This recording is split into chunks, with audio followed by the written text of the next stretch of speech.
Lemmy, though, would not follow in his father's footsteps. Instead, he first began playing rock and roll in 1964, and even briefly worked as a roadie for the Jimi Hendrix Experience. Come 1971, Lemmy would join the heavy prog rock band Hawkwind as a bassist. While Lemmy was originally only supposed to be with the band for 6 months, he ended up staying with the group for 4 years. Lemmy, though, would ultimately be kicked out of Hawkwind in the spring of 1975 after he spent 5 days in Canadian prison for drug possession. Lemmy didn't let this stop him, though, as no sooner did he get back home to England than he started forming his own band. Now, Motorhead's first couple of years were a struggle, but in the spring of 1979 they would release Overkill. The album was a surprise success, peaking at 24 on the charts, while its title track would become the band's first top 40 hit. With this success, Motorhead only seemed to gain momentum as their concerts started selling well, and their next album, Bomber, which was also released that same year, actually reached number 12 on the charts. Another story that may get its own deep dive in a Sound Stories episode down the line. Regardless, Overkill and Bomber's achievements would serve as proof that bands could find success commercially without compromising. Motorhead then very much helped to fill the void that had been left by bands like Black Sabbath and Deep Purple.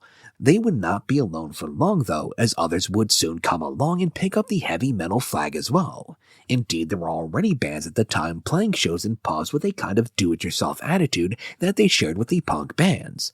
Some would even pony up their own money to record demos to try and garner more attention, as they all pretty much came from working-class backgrounds and were less concerned about fame and fortune than just getting out of the factories and the mines. You see, they just wanted to make some kind of living making music, so anything above and beyond that really didn't cross their minds.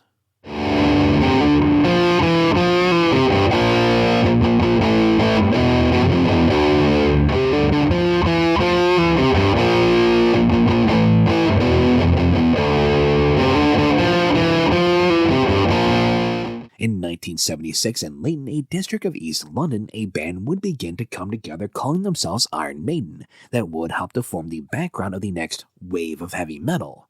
This band would combine Motorhead's aggression with the technical prowess and time changes of prog rock and the dual guitar attack of Judas Priest. Maiden, though, throughout the late 70s would have a revolving door of members as they worked to define their identity. The one mainstay was their bassist and leader Steve Harris. Now, Harris had initially wanted to be a drummer, but he did not actually have enough room for a drum set, plus he realized they were really noisy. So he figured his next best option was to play the bass so he could play along with the drums. Harris then, in addition to the normal influences you would expect, was particularly inspired by prog rockers like Genesis, Jethro Tull, King Crimson, and Chris Squire of Yes. Iron Maiden's sound and identity would seemingly really start to come together when they added Adrian Smith as a second guitarist to pair with Dave Murray. Taking some cues from Judas Priest, Iron Maiden looked to one-up them, as their dual guitar lines were a bit heavier and more aggressive sounding. Again, like a lot of the other bands that would form this quote-unquote movement, Priest were taking ideas from other bands, putting them together, and then adding their own little twist to it. Like, for example, they were taking Priest's dual guitar attack, mixing with some prog rock ideas, and then adding a bit more aggression and heaviness to the final product to make it their own. The band then were clearly onto something. Indeed, in '76 they would be offered a record contract. The only hitch was to get the deal, the label wanted them to go punk, in an attempt to capitalize on the punk movement that was exploding at the time. Iron Maiden ultimately rejected this deal, instead opted to stay true to their own vision. A vision which apparently included their own mascot, a zombie-like creature named Eddie that was designed to look like one of the so-called wasted youth of society. Elsewhere, around about the same time in the Midland town of Stourbridge, schoolmates Brian Tatler on guitar and Duncan Scott on drums were recruiting Colin Kimberly to play bass and Sean Harris to sing in a group that they would name Diamond Head. The four were barely out of school, but they did not want to join the cover band pub circuit. They wanted to play their own original music, but they did not fit in with the dominant punk look and sound of the day, so they developed their own sound, mostly through seemingly endless rehearsal and songwriting sessions.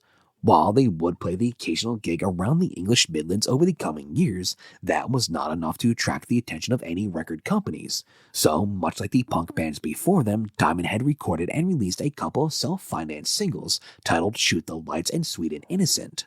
Meanwhile, in 1978 in Newcastle, a different sort of band was coming together.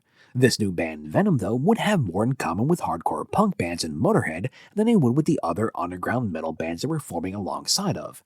as rather than soaring dramatic almost operatic vocals, they preferred a snarling growl, and instead of technical prowess that the other bands were going for, Venom looked to create a fast, aggressive, and borderline chaotic sound. According to singer-slash-bassist Conrad Land, quote, "We always used to say that Venom was all our favorite bands thrown into a pot and mixed up. The stage show of Kiss, the lyrics of Sabbath, the speed of Motorhead, the look of Judas Priest." In addition to these ingredients, Venom also leaned heavily into satanic imagery, by which I mean while other bands would use such imagery in their songs here and there, Venom made it their identity. Basically, they wanted to do what Black Sabbath did by embracing the image of the dark side, but they wanted to push it even further by making themselves and their music seem more evil. Essentially, where Black Sabbath would cry out to God for help when threatened in their songs, Venom would pledge their loyalty to Satan. To further this evil image, the members of Venom even took up stage names, thereby becoming characters for their performances. Venom then would consist of a core trio singer-slash-bassist Conrad Kronos Lant, guitarist Jeff Mantas Dunn, and drummer Tony Abaddon Bray. Their borderline chaotic music with its growling vocals paired perfectly with this over-the-top satanic imagery. Venom then came across very different from most of their counterparts. Yet, just because they used this imagery just like Black Sabbath before them, this did not mean they were actually out there committing evil acts when not on stage. As Kronos would say in an interview, quote, "I've always been interested in Satanism, but we're entertainers, and we use subjects like Satanism and paganism to entertain people like horror movies do. Listening to a Venom album is the same thing as watching an Evil Dead movie. I don't go around murdering virgins in my spare time. It's frustrating when people can't make that distinction. I mean, David Bowie's not actually from Mars, is he?" Now we'll deal more with that kind of backlash next time as we turn our attention to heavy metal in America. As for Venom, to help build a mystique around their band, the plan was to never play live. In addition to building a mystique and aura around the band, this they hope would also stoke the desire among people to see them perform, a desire that would eventually lead to enough money being offered to get them to perform that they would finally make a rare appearance. The one problem with this plan was the group were reportedly not the best musicians, so when they did finally do a live show it wasn't great. Plus, they also reportedly had a habit of doing stupid things at their rare appearances that made the prospect of booking them in the future undesirable. Meanwhile, other up-and-coming British metal bands like Judas Priest, Raven, and Saxon were cutting their teeth in establishments known as working men's clubs. These were semi-private establishments that offered cheap beer and entertainment to dock and factory workers after a long day on the job. The patrons at these establishments, who I imagine were likely on average a fair bit older than the young musicians on stage, would then sit with their drinks at long trestle tables with equally long benches. Now, to be clear, these were far from the most receptive audiences in the world, as according to John Gallagher of the band Raven, quote, "You'd go before an audience that had no intention of being entertained by you and antagonize them into a reaction which often seems to have involved throwing pint glasses. This was a real proving grounds for these young bands, as again according to Gallagher, quote, "We learned our trade from being 3 feet in front of somebody who was looking at you going, 'Impress me.' If you didn't, they'd throw a beer at you or spit on you." As a result, these young musicians learned to be louder, more aggressive, and just generally more over the top.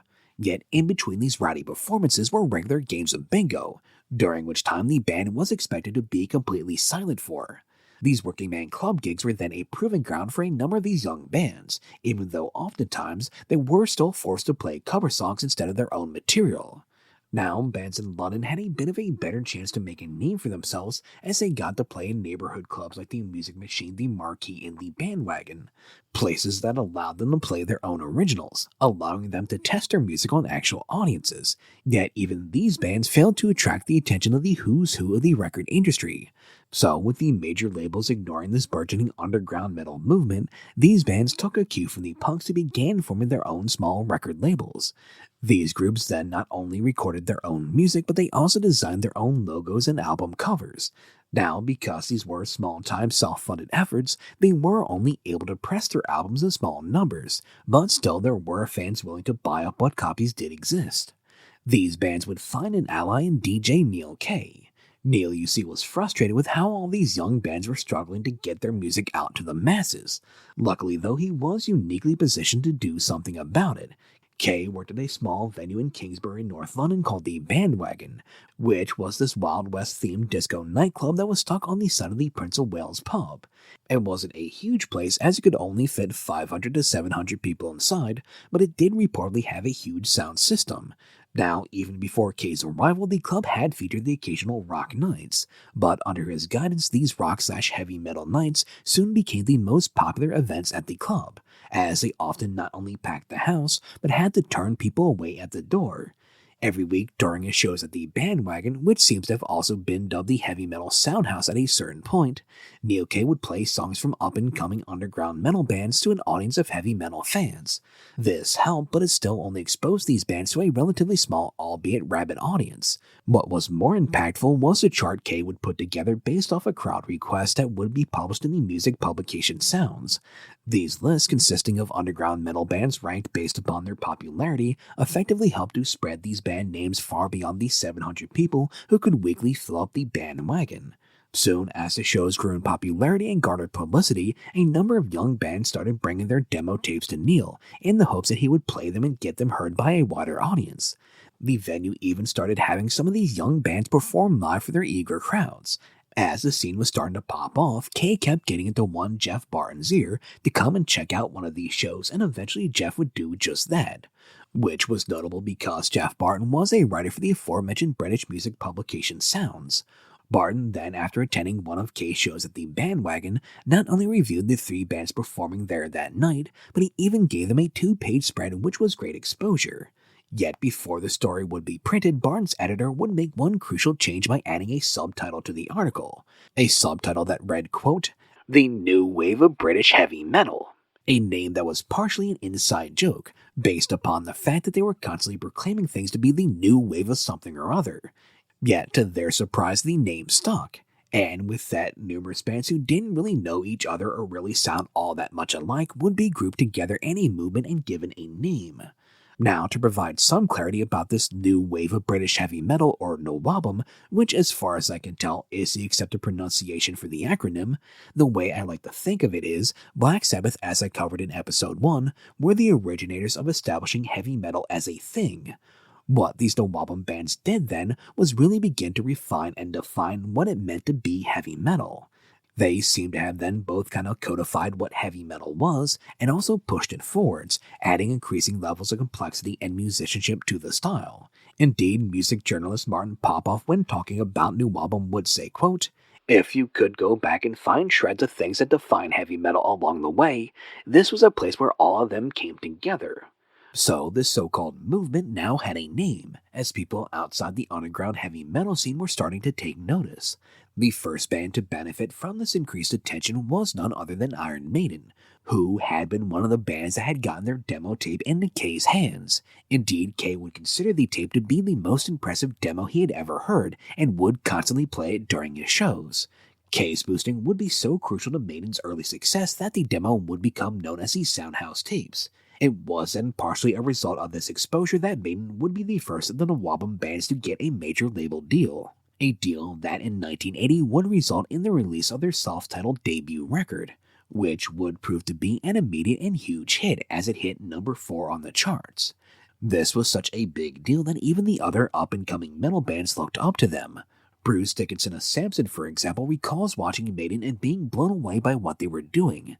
His only disappointment was the vocals, and so he dreamed about what it would be like singing for a band like that, and what he could do with them, but it was seemingly not meant to be, as they already were fronted by reformed skinhead Paul Di'Anno. Iron Maiden's success was like the signal to open the floodgates, as the rest of the year would see multiple albums released that many of the fans of this flavor of heavy metal now considered to be classics. For example, Saxon, a band that had been formed from 2 bands that had broken up in '77, had released their debut album a year earlier, an album that had been poorly produced and subsequently did not garner much attention. Their second album, Wheels of Steel, though, would release at just the right time, as the NWOBHM was really starting to take off in the UK. Also hitting it big in 1980 were Def Leppard with their album Through the Night, as they were a part of the NWOBHM scene even though they would later try to deny it. Even bands that were in comparison older would take advantage of the sudden momentum. This was partially because, unlike punk, NWOBHM wasn't a movement predicated upon disliking and wanting to do away with everything that came before them. Indeed, since it was the quote-unquote new wave of British heavy metal, it almost by nature respected the groups that had paved the way. It then wasn't so much a movement that wanted to eliminate, but